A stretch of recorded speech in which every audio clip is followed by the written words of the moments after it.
Buenas tardes con todos. Es un gusto para mí realmente el poder ser parte de este evento, vínculo entre la ética y la corrupción en la gestión pública, el caso Odebrecht. La verdad es que la economía es un área de estudio muy amplia, pero si hay ciertos consensos entre los muchos debates que se dan entre economistas que existen, es que las instituciones son fundamentales para el desarrollo económico. Pero si hay algo que corroe a las instituciones y por lo tanto perjudica seriamente el desarrollo económico, es la corrupción. Desde esa perspectiva, para mí, el área de economía de la corrupción resulta sumamente importante. Tiene que ser algo que comience a ser cada vez más discutido por los economistas y los hacedores de política. Y el tema es de suma actualidad. En primera instancia, como contexto general de Latinoamérica, con el destape de Odebrecht, esta empresa brasileña que ha obtenido concesiones financiando campañas y sobornando a funcionarios de gobiernos a muy alto rango a lo largo de muchos países de la región, pues ese destape hace que el tema sea de actualidad, porque vamos, la corrupción es algo que existe, pero no siempre hay la oportunidad de que salga a la luz. De hecho, el que se haya dado el caso Odebrecht, yo lo veo en cierto modo como algo positivo en tanto su descubrimiento. ¿Qué quiero decir con esto? Que previo a las declaraciones de Marcelo Odebrecht había un montón de corrupción que venía dándose. Y es gracias a esas declaraciones que salen más cosas a la luz y se puede investigar más la cuestión. Es preferible saber que tienes una enfermedad a simplemente tenerla y no saberlo. Entonces, la corrupción es un mal que está carcomiendo a nuestros países latinoamericanos.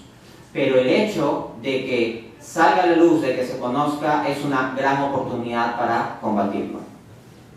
Dicho esto, tenemos también un contexto de actualidad por cuanto con los audios de los jueces que están saliendo, también todo el descontento que hay con los congresistas y destapes al respecto, encontramos que la corrupción está presente no solo al nivel del Poder Ejecutivo, como lo ha evidenciado Odebrecht con sus sobornos a ministros, presidentes, directores de programas específicos de gobierno, etc., sino que también está presente en el Poder Legislativo y el Poder Judicial.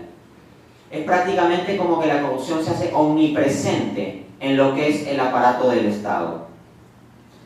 Pero más aún, este tema tiene perfecta actualidad por una frase que publicaba el diario Gestión como título de una noticia tan solamente el día de ayer. La frase era la siguiente: la corrupción no afecta a la economía. Bueno, y esta frase se vinculaba a la declaración que había hecho Julio Velarde, presidente del Banco Central de Reserva del Perú, en el contexto del CADE, ¿no?, que es la reunión más importante, la reunión anual más importante del sector privado en nuestro país. Por supuesto, la frase es sumamente chocante, esto ha salido ayer, y bueno, hoy día Gestión saca otra noticia reportando que el presidente del BCR ha dado una explicación de lo que quería decir, ¿no? Y lo que ha dicho Julio Velarde es que él se refería a que la lucha contra la corrupción no está afectando a la economía. Pero si uno va y analiza el contexto de su frase, hay un conjunto de cuestiones. Punto 1. Decir que la lucha contra la corrupción no está afectando a la economía, sea positiva o negativamente, no es muy distinto de decir que la corrupción misma no está afectando a la economía. Porque vamos, si la corrupción es un fenómeno negativo que afecta a la economía, naturalmente la lucha contra la corrupción debería ser algo que genere una dinámica positiva que afecte positivamente a la economía. Entonces, como que no es coherente tener las dos cosas, las dos afirmaciones juntas, ¿no? No puede decir uno que la corrupción no afecta a la economía y que el combate a la corrupción sí lo afecta, o que el combate a la corrupción no afecta a la economía, pero que la corrupción sí. Pero cuando uno analiza más directamente el contexto de lo dicho por el presidente del BCR, a lo que se refiere es que no se ha afectado el crecimiento económico. Porque lo que va a decir a continuación es que hay un conjunto de cifras de crecimiento económico que pues no están mal. Pero es ahí donde yo veo el problema, una expresión seria del problema que ya encuentro en muchos economistas, una visión excesivamente reduccionista de lo que es la economía, porque aquí se termina reduciendo la economía al mero crecimiento económico, al mero crecimiento de la cantidad de bienes y servicios producidos en un país valorados a precios de mercado. Fin de la historia. Y desde una visión tan reduccionista de la economía, el que meramente porque el país siga creciendo, es decir, la corrupción no afecta a la economía o el combate a la corrupción no ha afectado a la economía, pues me parece que deja mucho que desear como la visión de economía que se esperaría de alguien que conoce.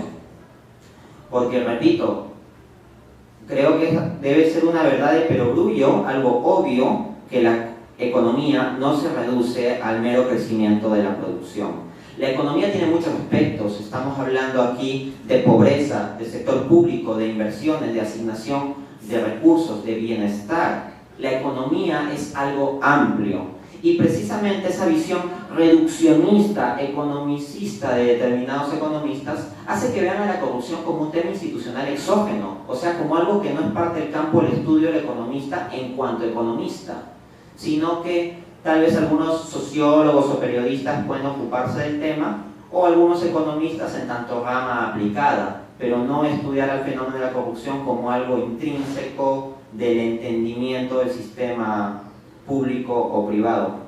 Eso me parece un grave error, ese tipo de visión reduccionista. Ahora bien, tomando una visión amplia de lo que es la economía, ¿se puede decir coherentemente que la corrupción no afecta a la economía? Me parece que no. Hay múltiples canales en virtud de los cuales la corrupción afecta a la economía. Por ejemplo, la corrupción tiene impacto sobre la desigualdad, porque los agentes privados con más poder económico son los que tienen más capacidad, precisamente por su poder económico, de utilizar al Estado para que cumplan los fines que ellos buscan. En cambio, los pobres que no cuentan con tantos fondos para el efecto, pues no pueden hacer que sus, digamos, pretensiones se reflejen tanto en los resultados o ejecuciones de política pública corrompiendo. ¿Qué quiero decir con esto? La corrupción es una forma ilegítima de hacer actuar al sector público, ¿ok? Pero quien tiene más capacidad de utilizar esa forma ilegítima es quien tiene más dinero. Entonces, la corrupción es un mecanismo de perpetuar desigualdades. Y eso es negativo, porque acá no estamos hablando de desigualdades del que sea más inteligente o el que se esforzó más. Aquí estamos hablando de desigualdades que tienen que ver con la manipulación del sistema, no con el mérito. De otro lado, respecto a la pobreza, hay muchos programas sociales focalizados al combate a la pobreza, a construir colegios, a ver servicios de salud básicos, ¿no? O directamente hacer algunas entregas de donaciones o bonos, etc. Pero precisamente por la corrupción se dan efectos de que en la ejecución de estos programas sociales no llega todo el dinero a las personas o no todo se ejecuta para los fines que debería ser. Entonces se construyen colegios con bajo presupuesto, inflando los costos artificialmente y de mala calidad. ¿Y qué pasa eventualmente? Que esos colegios se caen. Y ahí tenemos un problema de inversión en infraestructura. De otro lado, en los temas de inversión en salud, la corrupción genera que la inversión en salud sea de menor calidad y eso pues no nos va a ayudar a salir de la pobreza. Entonces vemos que la corrupción está afectando también esas dimensiones de combate a la pobreza. La ineficacia de muchos programas sociales de combate a la pobreza tiene que ver con todo lo que se filtra en el proceso en términos de corrupción. Así que es otra forma en que afecta a la economía. De otro lado, la corrupción también afecta las expectativas de los inversionistas. Aquí en Perú, que es un país minero, pues cuando se quiere poner alguna regulación adicional a las empresas mineras se dice, oh no, ya nos vamos a convertir en la Venezuela de Chávez, o sea, nosotros no podemos poner ninguna regulación. Pero resulta que Chile, si uno revisa cómo funciona su sector minero, tiene bastantes más regulaciones a las empresas mineras que lo que hay en Perú. Y el sector minero de Chile es mucho más robusto y dinámico que el peruano.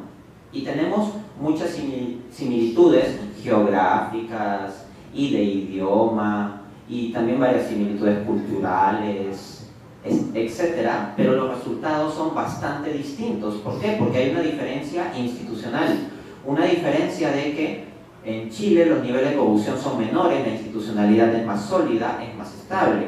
Lo inverso pasa en Perú. Y esto pues va a hacer que algunas inversiones que podrían haberse dado si fuésemos más transparentes no se den. Así que ahí tenemos otro canal de afectación a la economía. Otra forma es que haya crecimiento económico porque hay más producción, pero esa producción se deba a acciones corruptas. Por ejemplo, si hay más producción porque el gobierno está ejecutando más gasto en construir carreteras, pero hay procesos de concesión corruptos, ¿crece más la economía? Sí, porque está creciendo la producción o por el lado de la demanda por el gasto gobierno. Pero, ¿realmente es el tipo de crecimiento económico que queremos? Eso también es otra cuestión que habría que preguntarse. Y esto implica mirar más allá de la visión reduccionista de Velarde, porque Velarde va a pasar a hablar de cifras de que el crecimiento económico está en tanto por ciento y bien. Pero acá ya de lo que hablo es del contenido, de la cualidad del crecimiento económico, es decir, de qué bienes y qué tipo de producción está constituyendo ese incremento en el Producto Interno Bruto. Y así podría seguir explayándome, ¿no? Por ejemplo, la corrupción implica también el que los agentes de gobierno pueden comenzar a poner más barreras burocráticas con tal de tener más oportunidades de hacer cobros corruptos. Así, por ejemplo, nos encontramos con que en nuestro país hay mucha informalidad y se señala como un muy serio problema de la economía. Pero al mismo tiempo, en nuestro país hay muchas trabas burocráticas para que uno pueda abrir una empresa y ponerla a funcionar. El punto es que todas esas trabas burocráticas son precisamente oportunidades para que sea la corrupción. Aquel empresario que quiere, echar a andar una empresa, tiene que enfrentarse a un montón de trámites con la municipalidad, por ejemplo. Y frente a toda esa dificultad, pues se comienza a plantear la alternativa de ¿y qué tal si soborno al funcionario municipal para que me facilite las cosas? Hay que aceitar las ruedas de la economía. Y entonces se comienzan a generar dinámicas en donde las trabas burocráticas terminan siendo excusas en lugar de para fiscalizar, regular, etcétera, ¿no? Más bien para generar más oportunidades de soborno y de corrupción. En consecuencia, me parece que hay múltiples canales en virtud de los cuales la corrupción sí afecta a la economía. Entonces, dicho esto, quisiera pasar a la cuestión de fondo sobre la que voy a reflexionar en esta ponencia, que es lo siguiente: si la corrupción es un problema del sector público o del sector privado. Y también es de actualidad hacernos esta pregunta, porque Roque Benavides, presidente de la CONFIEP, ha declarado muy recientemente que existe una campaña de destrucción contra el empresariado. La pregunta es, si el empresariado es un grupo absolutamente inmaculado de gente ingeniosa que busca generar bienes y servicios valiosos para la sociedad y se los comienza a atacar, pues sí, como que suena a una guerra mala y una campaña de destrucción, ¿no? Pero si se diera el caso de que toda esta ola de corrupción que estamos descubriendo está fuerte e incluso intrínsecamente relacionada con la acción del sector privado, pues el hecho de que haya crítica al respecto es lo natural. No debería sorprender, y aquí no habría que hablar de ninguna campaña de destrucción, sino de clarificar las cosas y enfrentar la corrupción allí donde la haya y con todo lo que implique. Claro, pero esto bajo la premisa de que la corrupción no sea meramente un asunto del sector público, sino que esté ligada también a la dinámica del sector privado. Y eso es lo que voy a pasar a argumentar a continuación. Primero, como introducción, quisiera hablar del caso de Odebrecht, ¿no? Odebrecht no hay que hacer, digamos, demasiada explicación, ya se dijo, es una empresa brasileña que pues ha sobornado a gobiernos a lo largo de toda Latinoamérica, y en virtud de las declaraciones que ha hecho Marcelo Odebrecht, pues muchas cosas han salido a la luz, y a mí me parece eso una muy buena oportunidad. De otro lado, ya en mi canal de YouTube, lo encuentran como Dante A. Urbina en YouTube, tengo una conferencia entera sobre el tema del caso Odebrecht. Le encuentran como Economía y la corrupción, el caso Odebrecht, y ahí entro con más detalle en el asunto. Entonces yo quisiera hacer una reflexión de ir un poco a los conceptos que están más allá, o sea, utilizarlo del caso Odebrecht como un punto de partida para que reflexionemos sobre el concepto mismo de corrupción y nos demos cuenta de cuán sesgado está el entendimiento de corrupción que convencionalmente se tiene, incluso en la rama en la cual yo estoy investigando, que es la economía de la corrupción. Vamos a hablar entonces sobre el problema de la definición de la corrupción. Bien, hay una definición convencional de corrupción que se maneja en el área de economía de la corrupción, y es la siguiente. La corrupción se define convencionalmente como el mal uso de la actividad pública o el mal uso del oficio público para la ganancia privada. El mal uso de los recursos públicos, el mal uso de la gestión pública, el mal uso de la actividad del sector público para el beneficio o ganancia privados. El punto es que en este tipo de definición se pone el peso y el centro en lo que es el sector público, ¿no? Es el sector público, entonces, el que hace una mala asignación de recursos y en lugar de destinarlo para el bienestar social, que es lo propio de toda política pública en términos ideales, termina destinándolo para fines privados que se alejan de ese óptimo social. Entonces, pareciera que la corrupción se centra en un problema de asignación del sector público. Y nos encontramos que este tipo de definición está presente en la mayoría de artículos sobre el tópico. Por ejemplo, el de Mauro de 1995, el de Shah y Schachter del 2004, Alt y Lansen del 2008, Liu y Mikkelsen 2014, Efovi 2015, etc. y otros autores. Y de hecho, hay unos autores que publican en la revista Public Choice un artículo donde analizan el concepto de corrupción y la relación con el sector público. Ellos son Holcombs y Bordeaux, publican un paper en 2015. Y estos autores, basados en la definición de corrupción como el mal uso del poder de gobierno para la ganancia personal, infieren entonces que la corrupción es un subproducto de la actividad gubernamental. De hecho, estos autores lo dicen explícitamente: corruption is a byproduct of government activity. Entonces, la corrupción es un problema del sector público, infieren estos autores, y como publican en la revista Public Choice, un poco la recomendación general que se hace a partir de ese tipo de inferencia, ese tipo de concepción, es que hay que matar a la bestia de hambre. O sea, ¿cuál es el problema? Se toma la frase neoliberal de Ronald Reagan, ¿no? No tenemos problemas con el Estado es el problema. Entonces, ¿por qué hay corrupción? Porque hay Estado. Y si hay corrupción más grande, ¿por qué es? Porque el Estado es más grande.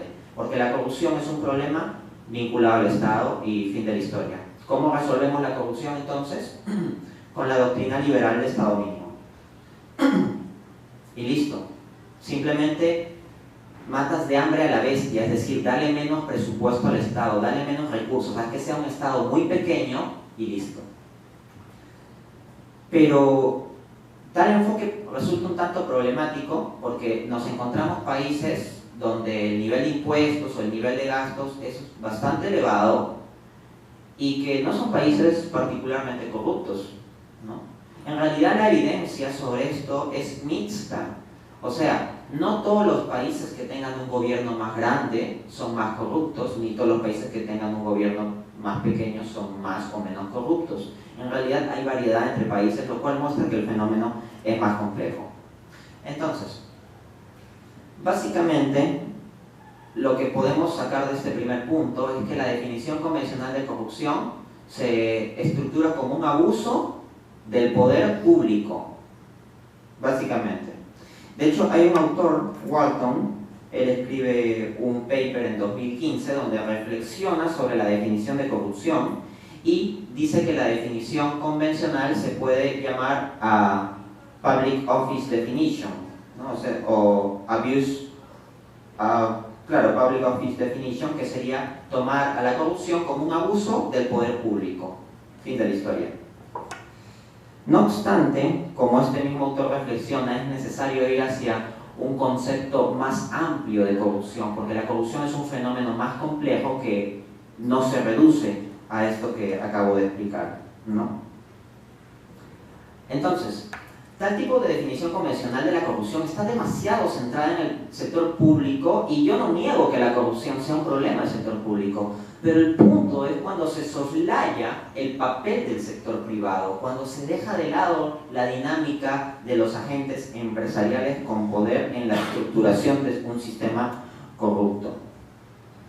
De hecho, tenemos a un autor como Marshall, que en 2001 analiza las cuestiones de corrupción en el sector minero y distingue dos lados de la corrupción, un lado de oferta y un lado de demanda. ¿Qué es el lado de la demanda de la corrupción? Aquel que demanda sobornos. ¿Cuál es el lado de la oferta? El que ofrece sobornos. Entonces, desde un análisis económico podemos entender a la corrupción como un encuentro de una oferta y demanda de corrupción. Pues bien, el sector público, por supuesto, está en la ecuación, es parte de la demanda. Pero el sector privado también entra en la ecuación, porque el sector privado es parte de la oferta, ¿no? Entonces, un análisis de la corrupción, como el que se hace muchas veces en la economía neoclásica, o desde la escuela austríaca, o desde el enfoque de la teoría de la elección pública, que simplemente lo vea como un problema del gobierno, es una visión que está dejando de lado la mitad de la cuestión. Porque tenemos el lado de la demanda vinculado al gobierno, pero también el lado de la oferta vinculado al sector privado. ¿Y cómo es esto, por ejemplo, de que en el sector minero la corrupción puede influir? Pues bien, del lado de la demanda, ¿qué puede hacer un país que quiera tener más cobros corruptos de parte de las empresas mineras? Pues, por ejemplo, una vez que las empresas mineras ya están instaladas, les puede comenzar a poner varias regulaciones, pero arbitrariamente y no para garantizar, qué sé yo, el que el medio ambiente se conserve o que haya una buena relación con comunidades, sino un conjunto de regulaciones molestas para comenzar a extraer sobornos. Pero de otro lado, también hay una dinámica que podría incentivar a las empresas mineras a utilizar de la corrupción como un arma para facilitarse las cosas. Es lo que se llama aceitar las ruedas de la economía, hacer que las cosas vayan más rápido. Es decir, si hay trabas burocráticas, justas o injustas, incluso todas las trabas burocráticas podrían ser justificados, o sea, procedimientos burocráticos justificados. Pero digamos que la empresa minera, con tal de no incurrir en más costos de transacción, porque es eso, la burocracia le genera costos de transacción, toma la decisión de facilitarse las cosas dando un soborno a los funcionarios públicos. Pues bien, la empresa puede tener un incentivo para ello, para que las concesiones se le den más rápido, o si hay una ley que prohíbe explotar un yacimiento minero en una zona porque hay tal cosa ecológica o cultural de restos arqueológicos, puede ser que la empresa presione para que se saque una excepción a la ley o a la regulación, de tal modo que sí pueda explotar esa zona. Es lo que se llama captura del Estado, cuando las empresas privadas pueden tomar poder sobre las decisiones regulatorias del Estado mismo. Bueno, volviendo con Walton, entonces, este autor plantea salir de un enfoque de definir a la corrupción como meramente un asunto del sector público, es decir, lo que propone Walton es salir del paradigma de la Public Office Definition e ir hacia el paradigma del Abuse of Power Definition, la definición de la corrupción entendida como abuso de poder, y que en ese abuso de poder no se restrinja que simplemente sea Public Office, no se restrinja que solo sea sector público, sino que se entienda que en la dinámica de la corrupción hay abuso de poder del sector público y sector privado. El caso Odebrecht nos evidencia esto. Odebrecht es una empresa muy poderosa que financia sistemáticamente campañas electorales. Entonces, eso como oferta de corrupción a ellos les viene muy bien. A los partidos como demandantes de corrupción también les viene perfecto. Y ya saben que la corrupción no tiene colores. La corrupción está en la izquierda y en la derecha y en partidos políticos de todo tipo.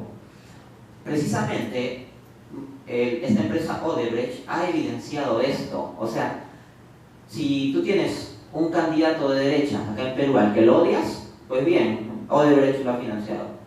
Y si quieres buscar gente de izquierda, así es, que haya sido financiada por Odebrecht, también lo encuentras. Entonces, en ambos lados de la ecuación tenemos corrupción. Esa era precisamente la estrategia. Odebrecht no es que le jugaba un solo caballo ganador, pues le apostaba a todos para ganar con seguridad, o al menos a todos los más relevantes con probabilidades de éxito, ¿no? 5 minutos. Ok. Entonces, vamos a reflexionar brevemente sobre de qué formas puede haber una interacción entre el sector público y privado en el fenómeno de la corrupción. Los autores Hellman, Jones y Kaufman, en un paper del 2000, han identificado 3 formas de interacción. La primera de ellas es la corrupción administrativa. La corrupción administrativa básicamente son los pagos de sobornos a funcionarios para que te faciliten las cosas. Los pagos corruptos a una municipalidad o incluso el soborno a un policía cuando te detiene son ejemplos de este tipo de corrupción, bastante extendida en nuestro país. No debe perderse eso de vista, o sea, hay mucha gente que en las redes sociales critica que estos malditos de Odebrecht o malditos políticos corruptos, pero es la misma gente que cuando no cumple con alguna regulación justificada del tema del transporte, por ejemplo en su automóvil, dice: ya jefecito, le doy 7 soles para la gaseosita, y soborna al policía. Entonces, tenemos un problema serio ahí. En segunda instancia, tenemos la dinámica del lobby. El lobby es cuando las empresas privadas influencian de forma directa a la administración pública, financiando, por ejemplo, las campañas electorales, ¿no? O financiando a determinados partidos en el Congreso o determinadas cosas de estos partidos. Esto también se ha visto, ¿no? Entonces, Odebrecht de nuevo es un ejemplo claro. Como había dicho, Odebrecht financia a varios partidos, entonces el que gane ya le debe favores cuando llega al poder. Y la tercera dinámica es la captura del Estado. Por ejemplo, en la economía y la regulación, ¿cuál es la idea? Que como el mercado puede tener fallas, el Estado debería identificar esas fallas y regular, ¿no? ¿Y por qué regular? Porque cuando hay falla en mercado no se alcanza el óptimo social. Si el Estado regula, se puede alcanzar el óptimo social, ¿no? En un esquema simplificado. Pero, ¿qué pasa con la captura del Estado? Que la empresa privada influencia por dentro al Estado para la generación de determinado tipo de regulación o de desregulación. Por ejemplo, es bien interesante notar que en el caso de la crisis financiera de 2008, como documenta este famoso documental Inside Job, pues hubo mucha corrupción detrás de que el gobierno de los Estados Unidos comienza a desregular el sistema financiero. Entonces, los agentes privados pueden influir para que haya más regulaciones interesadas que los protejan a ellos como monopolios u oligopolios y perjudican a los potenciales entrantes, o pueden influir en el sector público para que haya desregulación y ellos puedan hacer como Pedro en su casa con la economía. Claro, y luego se crea un gran desorden financiero, explota la burbuja y ¿qué sucede? La gente pierde sus trabajos, pero el sector público rescata con dinero a los bancos privados que ocasionaron esta crisis. Conectado a esto, hay que mencionar la dinámica de puerta giratoria. La puerta giratoria es cuando yo soy un experto en el sector privado que trabajo para la empresa X y luego me llaman para ser el director del organismo de regulación Y. Y el organismo de regulación del sector público Y regula la empresa X. Entonces, ¿qué voy a hacer yo cuando sea director? pues probablemente estaré favoreciendo a la empresa X. Incluso puede ser que ni siquiera tenga un pasado laboral con la empresa X. Puede suceder simplemente que yo soy un experto en un sector, digamos telecomunicaciones, me convierto en el director del organismo regulador de las telecomunicaciones y sé que cuando se cambie de director y yo tenga que cambiar de trabajo, puedo buscar un muy buen puesto en una compañía de telecomunicaciones, siempre y cuando haya sabido dirigir inteligentemente las regulaciones o desregulaciones para que favorezcan a esta compañía. Entonces la puerta giratoria entre el sector público y el sector privado es algo problemático. Y yo les pongo ahí un ejemplo abstracto, pero también podemos citar algo concreto. En el contexto de la crisis financiera del 2008, donde los bancos privados hicieron muchos pagos corruptos al gobierno estadounidense, nos encontramos con que varios de los que conformaban las comisiones para combatir los efectos de la crisis financiera y sanear el sistema financiero era la misma gente que había originado el problema. O sea, es una dinámica asquerosa de puerta giratoria. Cierro entonces con el punto de lo que es la corrupción y el tamaño del Estado. No necesariamente más corrupción, como ya había dicho, implica o se asocia a un Estado más grande o más pequeño. En realidad la evidencia es mixta. Por ejemplo, los autores Zhou y Tao, en un paper de 2009, encuentran, cito, que un incremento en 1% en el centro del sector gubernamental conduce a un incremento de 0.68% o hasta 1% en la corrupción burocrática. Entonces, más tamaño de gobierno, más corrupción. Esa es la evidencia que ellos encuentran. Pero también tenemos otras dinámicas, ¿no? Hay que mencionar también en la misma línea que Arbat y coautores en un paper de 2010 hallan que hay una causalidad fuerte entre gobierno más grande y mayores niveles de corrupción. Pero también hay estudios académicos con sus regresiones econométricas y sus datos y todo eso que ven lo contrario, ¿no? Por ejemplo, Goel y Budak en un paper de 2006, usando datos de países en transición de 1998 a 2012, encuentran que un mayor tamaño de gobierno reduce los niveles de corrupción. Entonces tenemos evidencia mixta. Pero más que el tamaño del Estado, se ha hallado que la clave de la relación es el tipo de Estado. Y es ahí donde es valioso el estudio de Kotera, Okada y Sandret en 2012, que hallan lo siguiente, atención. Dice que el tamaño de gobierno incrementa la corrupción cuando los niveles de democracia son bajos y la reduce cuando los niveles de democracia son altos. Entonces, no hay una relación directa entre mayor tamaño de gobierno y mayor corrupción, sino depende de qué tipo de gobierno. ¿Y a qué nos lleva esto? Y esta es la reflexión con la que cierro. Que el discurso pues, de los economistas ortodoxos de que la solución a la corrupción, como la corrupción es un asunto de gobierno, es hacer más chiquito el gobierno, es un esquema simplista. Lo que hay que ver es qué cualidad de gobierno tenemos y al mismo tiempo qué tipo de interrelaciones con el sector privado hay. En otras palabras, esto tiene que ver con el aspecto institucional. Las instituciones, la institucionalidad subyacente a las interacciones del sector público y privado. Ahora bien, el sector privado no va a tener la gana de arreglar esas instituciones porque a ellos les conviene ese sistema corrupto. El sector público tampoco, porque es la mamadera. Ellos maman y la corrupción es la mamadera, ellos no van a querer soltarla. Entonces, si no lo va a resolver el gran sector privado ni el gran sector público, ¿quiénes pueden ayudar a resolver esto?